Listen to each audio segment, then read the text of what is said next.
আন্তর্জাতিক মাতৃভাষা দিবস এবং শহীদ দিবস হিসেবে 21শে ফেব্রুয়ারি উপলক্ষে আয়োজিত আজকের এই অনুষ্ঠানে উপস্থিত সকলকে আন্তরিক শুভেচ্ছা জানাই। আমি আমার বক্তব্যের প্রথমেই আমি শ্রদ্ধা জানাই মহান ভাষা আন্দোলনে সেই সকল শহীদদের প্রতি যারা বুকের তাজা রক্ত দিয়ে আমাদেরকে মা বলে ডাকার অধিকার দিয়ে গেছে। শহীদ সালাম, রফিক, বরকত, জব্বার, শফিক সহ আমাদের শহীদ, যাদের মহান ত্যাগের বিনিময়ে আমরা আজকে বাংলা ভাষায় কথা বলার সুযোগ পাচ্ছি। আমি শ্রদ্ধা জানাই আমাদের মহান নেতা, সর্বকালের সর্বশ্রেষ্ঠ বাঙালি জাতির পিতা বঙ্গবন্ধু শেখ মুজিবুর রহমানের প্রতি, যিনি বাংলাকে মাতৃভাষা হিসেবে প্রতিষ্ঠা করবার আন্দোলন শুরু করেছিলেন এবং যার আন্দোলনের মধ্য দিয়েই আমরা স্বাধীন জাতি হিসেবে আত্মপ্রকাশ করতে পেরেছি, স্বাধীন রাষ্ট্র বাংলাদেশ পেয়েছি।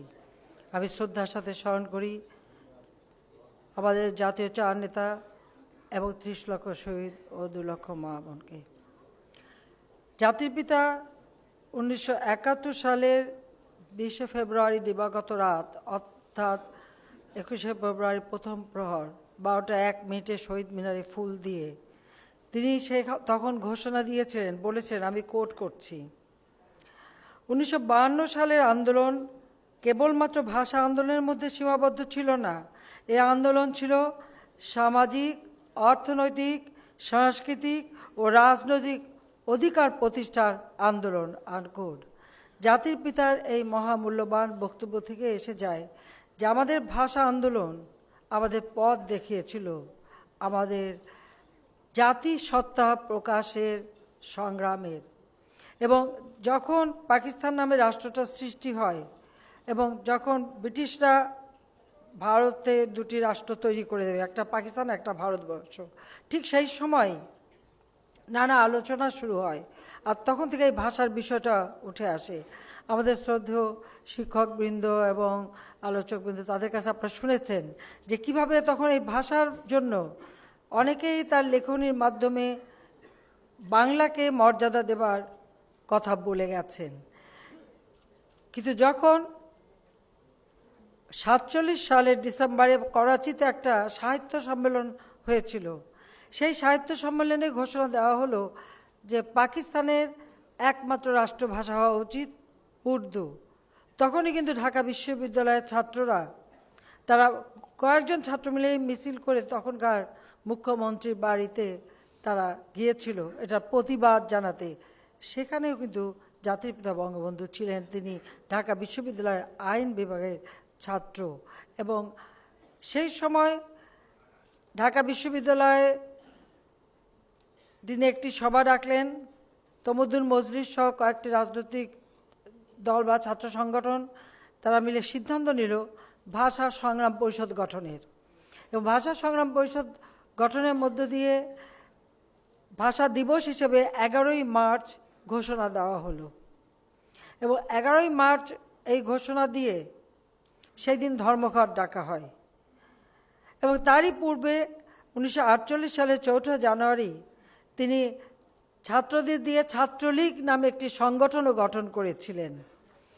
এবং সেই ছাত্রলীগকে দিয়েই কিন্তু সংগঠন মানে ভাষা আন্দোলনের যাত্রা শুরু।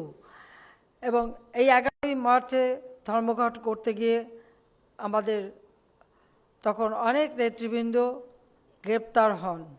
সেখানে জাতির পিতা বঙ্গবন্ধুও ছিলেন। এমনকি আমাদের এখানে দীপুমণি, তার বাবা, অদূত সাহেব সহ আমাদের আওয়ামী লীগের অনেক নেতৃবৃন্দ, প্রায় 70 জনের মতো তখন গ্রেপ্তার হয় অথবা পুলিশের লাঠির বাড়িতে আহত হয়। এরপর নাজিবুদ্দিন সাহেব একটা যোগাযোগ করে ছাত্র সংগ্রাম পরিষদের সাথে, আলোচনা হয় এবং তিনি ওয়াদা দিয়েছিলেন যে বাংলাকে রাষ্ট্রভাষা করার দাবিটা তিনি পার্লামেন্টে তুলবেন এবং মেনে নেবেন। এবং ছাত্র সংগ্রাম পরিষদের দাবিগুলি মেনে নেওয়ার ফলে সকলে আবার ওই 15 তারিখে সন্ধ্যায় মুক্তি পান। 16 তারিখে বিশ্ববিদ্যালয়ের আমতলা, এই আমতলা এখন আমাদের ঢাকা মেডিকেল কলেজ, তার যে আউটডোর, এটাই ছিল ঢাকা বিশ্ববিদ্যালয়, আর সেখানেই ছিল আমতলা, এবং সেখানেই একটা সভা হয়।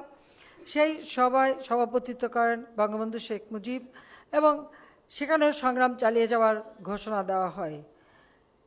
আর এই সংগ্রাম করতে গিয়ে বারবার কিন্তু তিনি গ্রেপ্তার হয়েছেন, মুক্তি পেয়েছেন। কারণ সংগ্রাম পরিষদ তখন সমগ্র বাংলাদেশে ছড়িয়ে যায় এই রাষ্ট্রভাষা বাংলা দাবিতে, যাতে জনমত সৃষ্টি করা এবং সংগ্রাম গড়ে তোলার জন্য।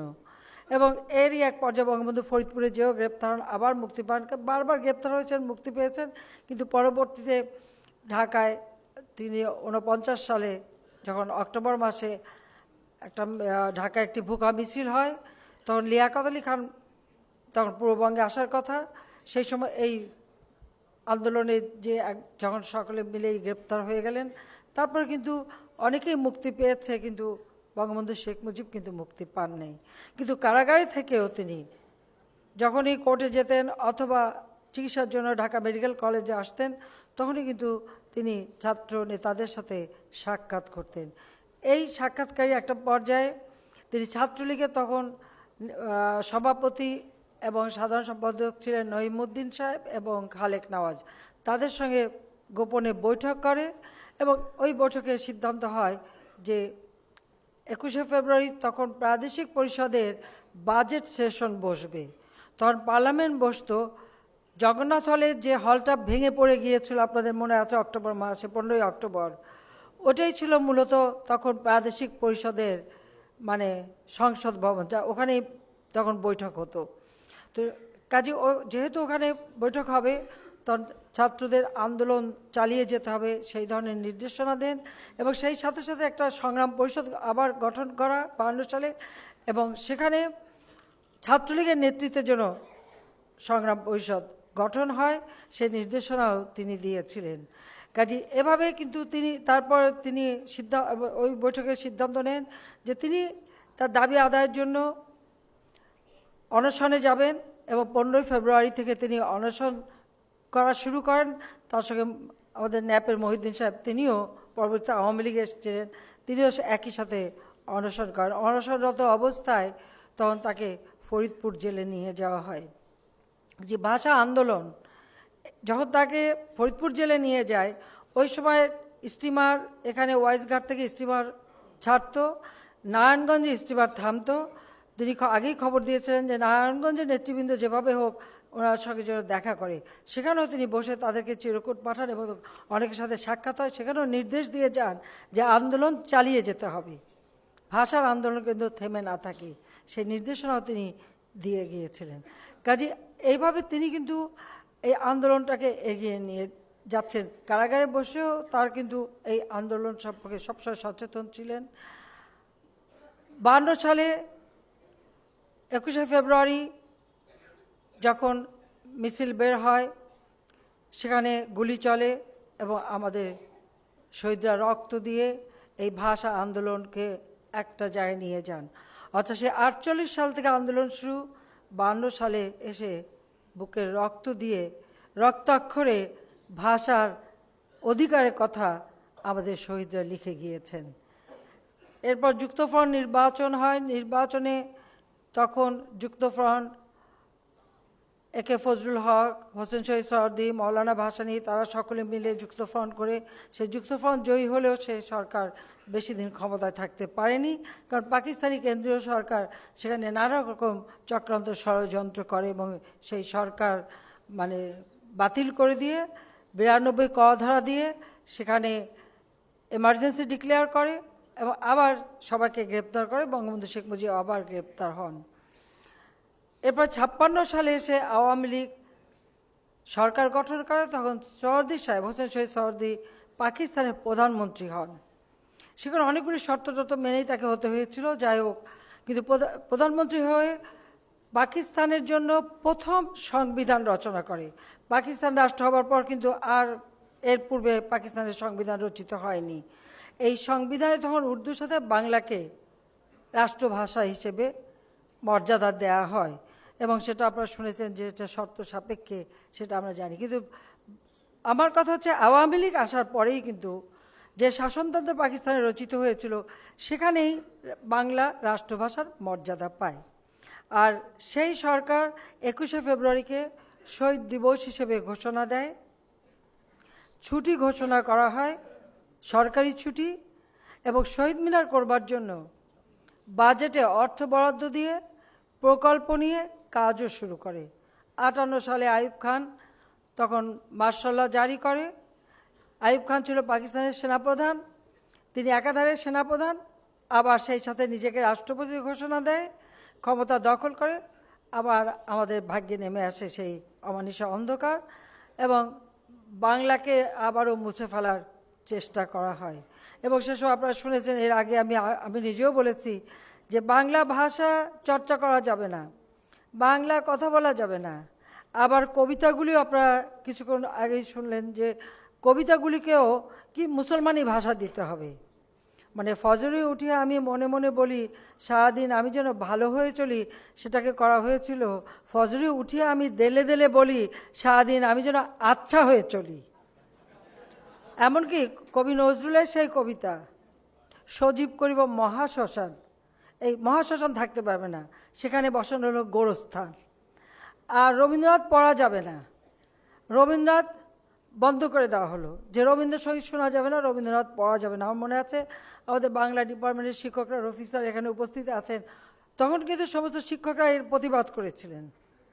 সেই সময় যে আমাদের বাংলা ডিপার্টমেন্টের যিনি হেড ছিলেন হাই সাহেব, তাকে ডেকে নিয়ে মোনায়েম খান খুব বিরক্ত, কারণ এখানে আন্দোলন কেন চলবে, রবীন্দ্রনাথ তাকে বাদ দেওয়া হয়েছে, তাতে কি আছে, রবীন্দ্রনাথ ছাড়া কি চলে না ভাষা।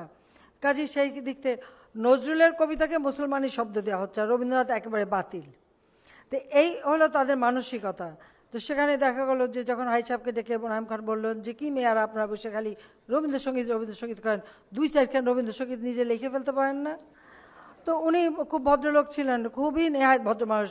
আমি যখন ভর্তি হই তখন উনি বাংলা বিভাগের প্রধান ছিলেন। উনি খুব বিনয়ের সাথে বলেছিলেন যে স্যার আমরা তো লিখতে পারি, কিন্তু সেটা তো রবীন্দ্রসঙ্গীত হবে না, আমি লিখলে ওটা তো হাই সঙ্গীত হয়ে যাবে। তো এইভাবে আমাদের ভাষার উপর বারবার আঘাত এসেছে এবং এই আঘাতটা কিন্তু সেই আমাদের স্বাধীনতার আগ পর্যন্ত বারবারই আমরা দেখেছি। কখনো রোমান হরফে বাংলা লিখতে হবে, কখনো আরবি হরফে বাংলা লিখতে হবে, এবার বারবার একটা সমন জারি হয়েছে। আর আমাদের দেশের মানুষ কিন্তু সবসময় আন্দোলন করেই গেছে এর বিরুদ্ধে, কারণ প্রত্যেকটা অর্জনই কিন্তু আমাদেরকে সংগ্রাম করে আন্দোলন করে আমাদেরকে অর্জন করতে হয়েছে। প্রত্যেকটা অর্জনের পিছনে আমাদের কিন্তু অনেক ত্যাগ তিতিক্ষা এদেশের মানুষকে বারবার। কাজে জাতির পিতা যে কথাটা বলেছিলেন যে আমাদের ভাষা আন্দোলন এটা শুধুমাত্র ভাষার জন্যই যে তা নয়, এখানে আমাদের সামাজিক, রাজনৈতিক, সাংস্কৃতিক অধিকার প্রতিষ্ঠার জন্য এই আন্দোলন ছিল। এবং এই ধারাবাহিকতায় কিন্তু জাতির পিতা একটা জাতিকে ধীরে ধীরে আন্দোলনের পথ বেয়ে স্বাধীনতার চেতনা উদ্বুদ্ধ করেছিলেন। তিনি যে 6 দফা দিয়েছিলেন, সেই 6 দফা ছিল বাঙালি জাতির অধিকার আদায়ের আন্দোলনের সোপান। এটা পাকিস্তানিরা বুঝতে পেরেছিল, যে কারণে 6 দফা দেওয়ার সাথে সাথে তাকে গ্রেপ্তার করে, আগরতলা ষড়যন্ত্র মামলা দিয়ে তাকে ফাঁসি দিয়ে হত্যার চেষ্টাও করা হয়েছিল। কিন্তু এখানে আমাদের ছাত্র সমাজ, দেশের জনগণ ব্যাপক আন্দোলনের মধ্য দিয়ে আইয়ুব খান সরকারের পতন ঘটিয়েছিল এবং বাধ্য করেছিল এই মামলা প্রত্যাহার করতে এবং জাতির পিতা বঙ্গবন্ধুকে মুক্তি দিতে।